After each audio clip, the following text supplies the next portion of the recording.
Citi Prime News at 12 midday.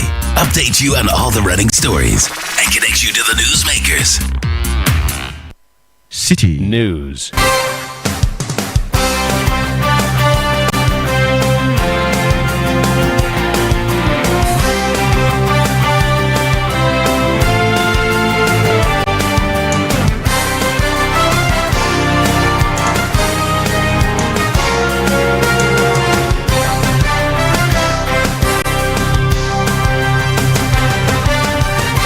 Hello and welcome to Citi Prime News. This news is live from our studio at number 11, Dr. Martin Loop in Adabraka, Accra.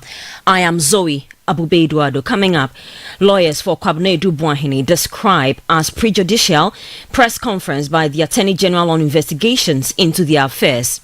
Still in the bulletin, former CEO of the Ghana Infrastructure Investment Fund, Solomon Asamoah, describes as inaccurate and untrue claims of evading interrogations by hiding in Senegal.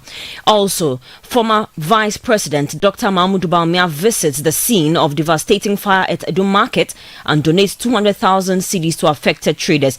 Meanwhile, traders call for enhanced security as they suspect foul play in recurring market fires. So at around 2 o'clock a.m., they saw some unknown person, 2 people, putting fire on the ceiling. And later, pitch invader at Ghana-Chad game last week jailed for 100 days. The news is also live on a number of our partner stations. In the Western region, we are on Ajimpa 100.7 FM in Takwa, Beach 105.5 FM in Takrade, and Sky 93.5 FM also in Takrade. In Bono region, Greener FM 95.9 in Sunyani. Ashanti region, Focus 94.3 FM in Kumasi and Orange 107.9 FM in Kumasi. In the Volta region, we are on Revival 99.3 FM in Tajevu and VOV Radio 95.7 in Hohoi. In the Northern region, we are on Radio Bimbela 91.9 FM. Upper East, Quality 88.7 in Garu, and in the Upper West region, we're on Tonsong 97.3 FM in Wa. Across the globe, we are live on citinewsroom.com. Citi Prime News at 12 midday. Update you on all the running stories and connect you to the newsmakers. Many thanks for joining us this afternoon. I am Zoe Abubeduado. Now, the former Chief Executive Officer of the Ghana Infrastructure Investment Fund, Solomon Asamoah, has described as inaccurate and untrue claims of evading interrogations by hiding in Senegal. The Attorney General and Minister of Justice, Dr. Dominic Ayini, at a press briefing yesterday indicated that they were monitoring him and he had gone into hiding in Senegal, and that he had also indicated that he will make himself available in 3 months. I've been joined in studio by my colleague Hansen Ajiman, who was at that press briefing yesterday, and we also know that Mr. Asamoah has released a press statement following yesterday's press conference that happened. So Hansen, thank you for joining us. Welcome, Zoe. Can you, first of all, before you go, or give us details of what Mr. Asamoah's statement says, what did the AG say with regards to Mr. Asamoah and his link with the SkyTrain deal? So yesterday, when the Attorney General, Dr. Dominic Ayine, addressed the press, it was on 2 parts. First was on Kwabena Duboahene, and the second was an update on the oral report. On the oral report, he indicated that he was not going to give much details because investigations were ongoing. He, however, hinted that investigations should be completed in the SkyTrain case and the National Service Authority scandal by April. Then he went further to give details of the SkyTrain deal, which he says $2 million has been paid as part of that deal to what government and the state has now come to realize to a non-existent company. And this payment was made by the former CEO of the Ghana Investment Infrastructure Fund, Solomon Asamoah, and the board chairman of the GIIF at the time, Professor Amial Ekumfi. And this payment was made without any approval from the board of GIF. He indicates that some statement that they've received from members, past members of the board, as well as minutes of the works of the minutes of board meetings suggest so. However, thereafter Solomon Asamoah, who they say was in South Africa, but now is in Senegal hiding, allegedly. I'll come back to you on this, but let me go to one of my headline stories. Lawyers for Kwabena Idubuahin and his wife, Angela J. Boateng, have described the Attorney General and Minister for Justice's press conference on investigations into the affairs as prejudicial. At a briefing, Dr. Ayini accused the couple of diverting $7 million in a contract involving the National Signals Bureau previously headed by Kwabena Idubuahin. However, the couple's legal team, led by Samuel Atachian, argues that the public disclosure is an attempt to try their clients in the court of public opinion. Mr. Atachian joins us on the phone lines for more. Good afternoon, sir. Thank you so much for joining. How is your client doing? Well, he's still behind bars at the Yoko headquarters. And I know he's determined to relax until justice will set him free. In fact, temporarily. That is what it is. The Deputy Attorney General, Dr. Justice Sremsai, had indicated that your client had been granted bail. Is he still going through the bail procedure?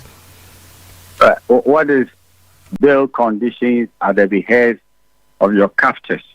People go to the press and condemn you that you are guilty, and if possible, let's look at plea bargaining. What kind of conditions would they impose upon you and say that, oh, we've admitted you to bail? Because if the bail terms are such that you need to go and bring the whole of London as property security, and if they are not satisfied, they go and bring that of also of New York. What would you call it bail? So it is very difficult when people talk about bail, and it is at the pleasure of your captors. So as it stands now, there's no bail properly so-called. The 48 hours as stipulated by the Constitution is long past. And I thought they would do what is needful and realize that these are not common criminals. Somebody will travel all the way from the United Kingdom, business class to Kotoka International Airport. They didn't go through the Lome border. He's not hiding. He came to Ghana by himself. I went to the commercial lounge. So, what is the point? The man is not running away anyway. And bail should not be used as an instrument of punishment against the innocent, because at the threshold, every person, according to the Constitution, is deemed innocent until proven otherwise by a court of competent jurisdiction, not in the court of public opinion. Have you had access to your client? I believe he was picked up on Friday. He was picked up on Thursday. On Thursday. The male client, Mr. Dubois, and the wife, Angela. Angela was picked up on Friday when she voluntarily walked to Yoko to go and see the husband. You see, a common thief will run away after the husband has been arrested. He will not walk into harm's way. So, Thursday, my client, Dubois, was arrested. Friday, the wife was arrested, and they have since been incarcerated. But have you had access to them? I had access to them yesterday, and there was the necessity to respect the mandates of the Constitution that I should interrogate them, I should talk to them before even Yoko will start working on them, because they have a right to counsel in terms of the Constitution, and they even have a right to remain silent. They said no, they will not permit me to interrogate them unless they are seated in the interrogation, so that I should violate the lawyer-client confidentiality. I said, I wouldn't do that for you. That pushed me to go upstairs to go and see their boss. Now look, this is a very, very stark situation. I couldn't get through to their boss, and then we left. Whilst I was in the conference room of their boss, and then the press conference started, in which the Attorney General was crucifying the innocent before they are pronounced guilty by a court of competent jurisdiction. Attorney General was feeding poison to the general public, to condemn them before the evidence. And I found it very sad and unfortunate. It shouldn't have been so.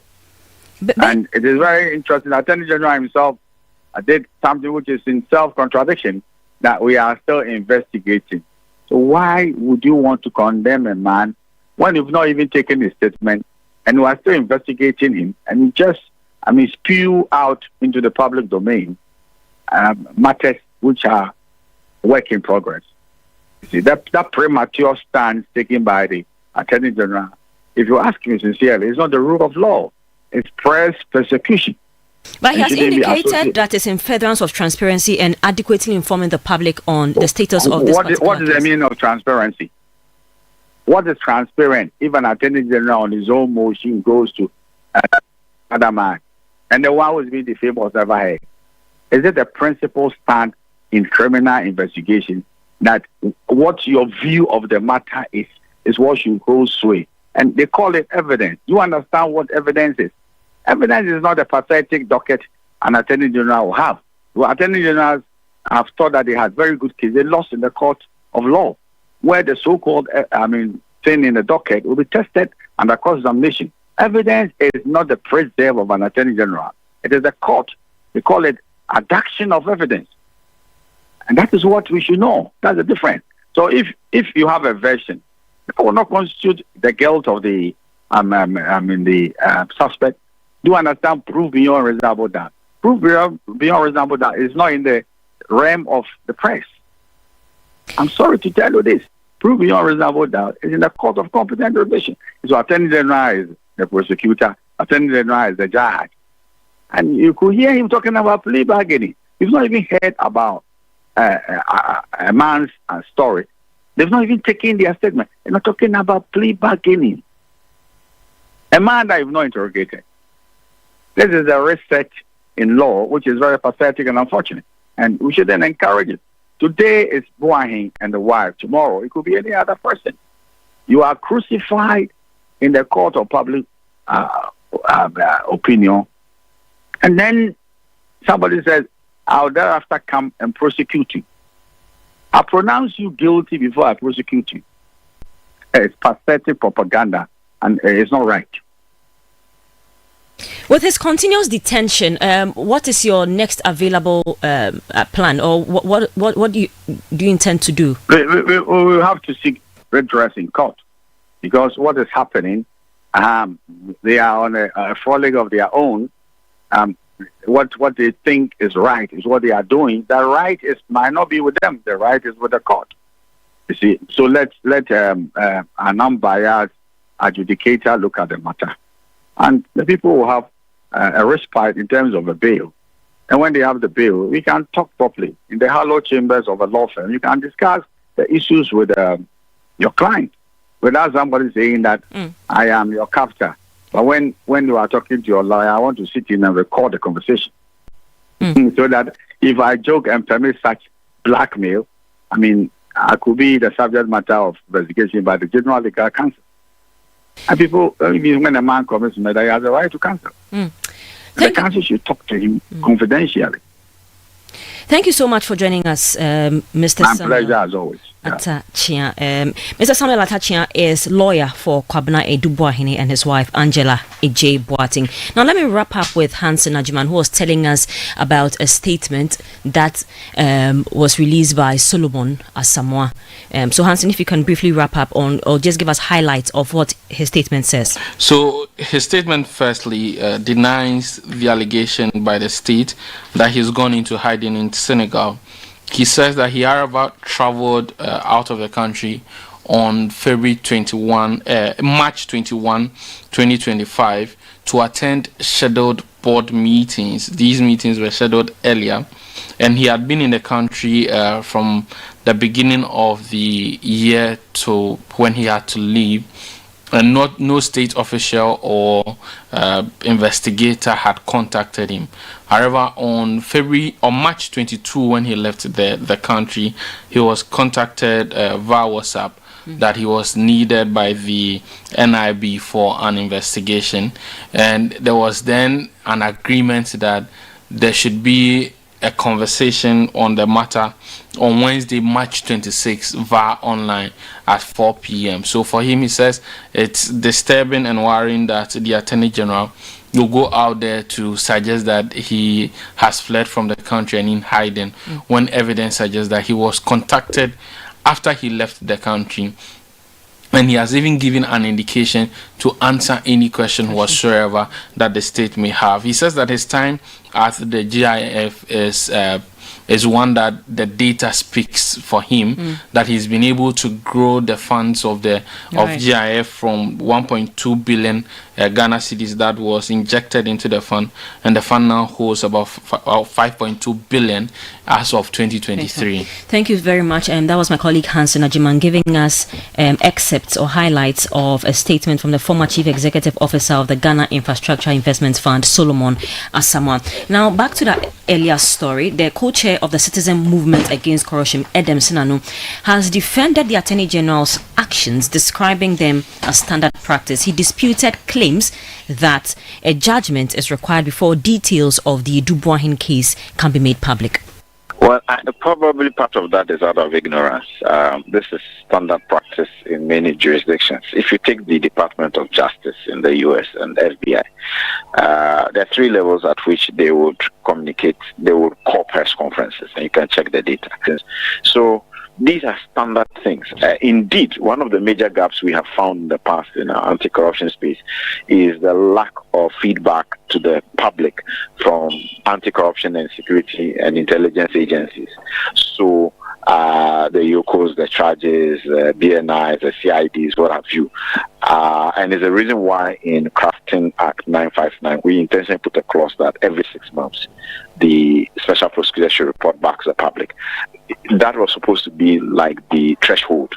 So we actually expect that much more frequently than 6 months, to the extent that there's something of relevance, you tell the public. And there are good reasons for this. That was the co-chair of the Citizen Movement Against Corruption, Edem Sinanu. You're still listening to the City Prime News. I am Zoe Abubeduado. Still to come, former Vice President Dr. Mahmoud Bawumia donates 200,000 cedis to affected traders of the Doom Market fire. Please stay tuned. We'll bring you the details shortly. City Prime News at 12 midday. Update you on all the running stories and connect you to the newsmakers. Get ready as we take you back to your roots to experience the food, music, dance, games, and many more at the Back to Your Village Food Festival. The dates are 29th and 30th of March 2025. Time is 10 a.m. right through till 6 p.m. each day. The venue, the Accra Metropolitan Assembly, AMA. Follow our Channel 1 TV and 97.3 Citi FM social media handles for updates with the hashtag Back to Your Village. Entry is free, so see you there. The Back to Your Village Food Festival 2025 is powered by Channel 1 TV with support from 97.3 Citi FM and is proudly sponsored by Gino, Koa Natural Cocoa Fruit Juice, Pan-African Savings and Loans, Chibu Water, Trillium Industrial Company Limited, and Contract Cleaners Association of Ghana.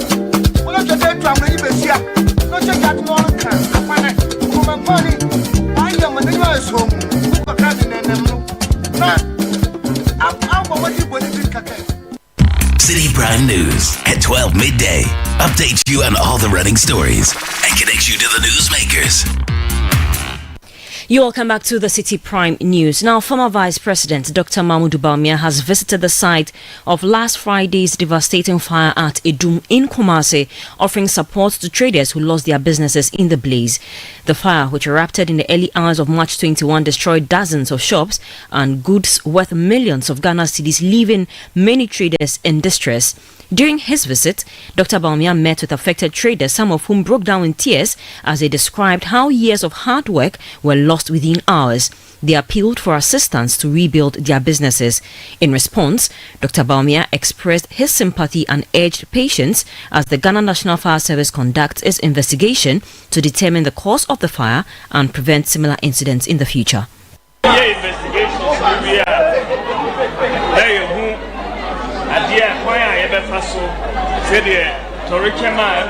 Once investigations are completed, we will have a clearer understanding of what caused it. I would like to appeal to the government to prioritize the completion of Phase 2 of the Kejetia market, as work was started but remains unfinished. I would also like to commend the fire service for their outstanding efforts. They have risked their lives and worked tirelessly to control the blaze. We are aware that 2 of their officers were injured in the process, and I want to wish them a swift and full recovery.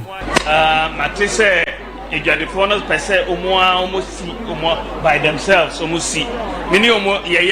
I fully support the traders in their request to rebuild the market on their own, and I am committed to offering any assistance. My deepest condolences to those who have been affected by this tragedy. This situation has deeply impacted me, and I stand with you in this difficult time.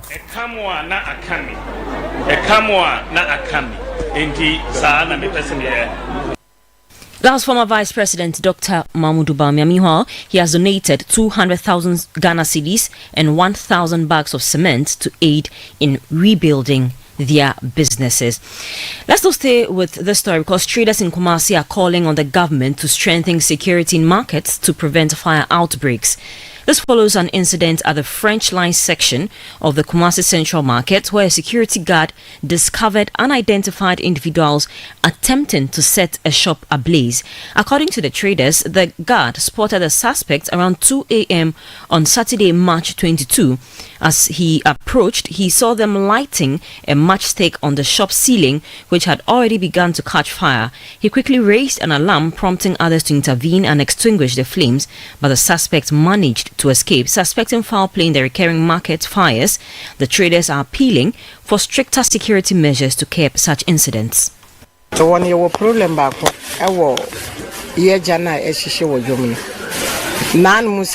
yes, last year, December. We have a serious issue with market fires. On December 19 last year, we faced a similar incident and we are still dealing with its impact. Yesterday, some boys came here and when security questioned them, they claimed to be shoemakers. Shortly after they left, a fire broke out. We are pleading with the government for support as we do not understand why these fires keep spreading. They are often blamed on electrical faults, but this seems intentional, possibly to tarnish the government's image. We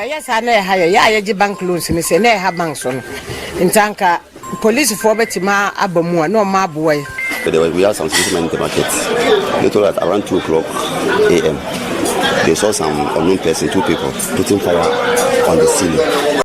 But the intention was that maybe to break the shop. But maybe because they couldn't break the shop, they decided to burn the market in case of not knowing that they came in to steal. But our intention told us that that's not the first time, that's not what they intended to do. We think somebody sent them to do that. You heard traders at the French line of the Kumasi Central Market calling on government to strengthen security in markets. Now, a task force against illegal mining led by Acting Ashanti Regional Security Coordinator, Captain Retired John Kwame Jabri, has announced a 24-hour joint operation with the Forestry Commission to combat illegal mining in forest reserves across the region. Reacting to the attack on the Forestry Commission Rapid Response Team member on Sunday, Captain Jabiri emphasized the need for heightened security to protect the region's natural resources. And we have realized that some of them have now started mining in the evening. During the daytime, they park their machines, and at night, they go and operate. So we are going to operate a 24-hour Galamsey operation so that we also tackle them in the night. We have those who tackle them during the day, and we also have a team to tackle them during the night. So it's not something that we are sitting down on.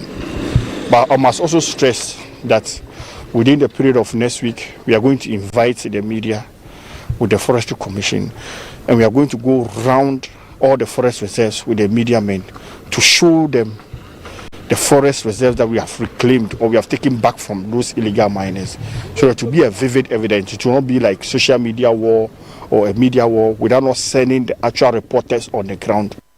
You heard the Acting Ashanti Regional Security Coordinator, Captain Retired John Kwame Jabari.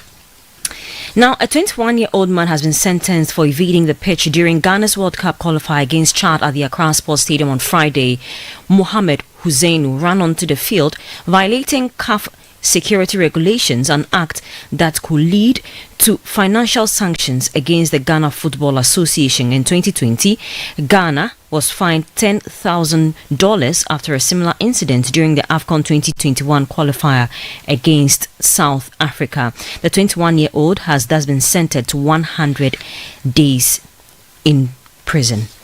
Now, Ghana's Black Stars have emerged as the second best team in the ongoing 2026 FIFA World Cup qualifiers, trailing only Cote d'Ivoire and Tunisia, who lead with 16 points from 5 wins and 1 draw. Ghana has secured 5 victories with a single loss against Comoros.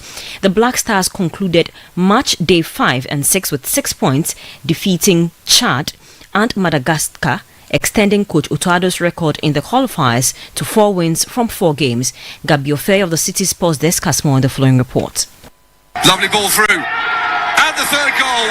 And it's Kudus. Mohamed Kudus scored his first goal of the 2026 FIFA World Cup qualifiers, while Jordan Ayew recorded his 4th assist, marking key highlights from Ghana's impressive performance against Madagascar at the Al Hoceima Stadium in Morocco. The Black Stars concluded the March international break with 6 points from their 2 World Cup qualifier matches against Chad and Madagascar, with several notable storylines emerging from these games. Coach Utoado's unbeaten streak in the qualifiers reached a new milestone as he secured his 4th win in 4 games, with Ghana scoring 8 goals across 2 matches. With this achievement, Ado has positioned Ghana on the brink of qualifying for the 2026 World Cup in the USA, Canada and Mexico, though he believes there's still more work to be done. We're very, very happy, and I think we are taking a very, very big step, but it's not done yet.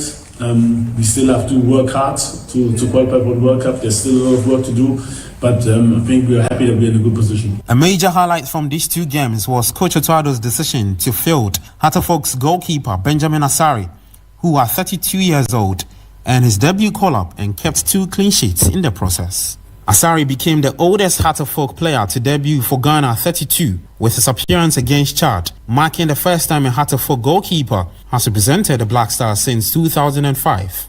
At the moment, he's the number 1. We decided for him. He did well in training. Like I said, it's not like he's here and the others are there. So we have a good situation where the goalkeepers are pushing each other. Really, really thankful the way Atizigi and Wolcott also behaved during this week, and the way they also try to push Benjamin, to help him, to support him, which is not, I don't take it for granted.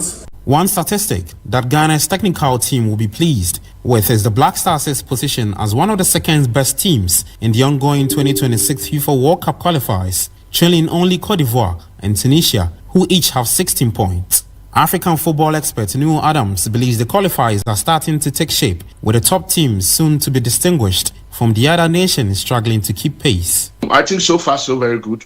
Countries like Sudan, who are also surprising a lot of people who also want to keep themselves in the qualification bracket, because a win against South Sudan today is also taking them another step in their qualification quest. So I think generally the qualifiers have been impressive.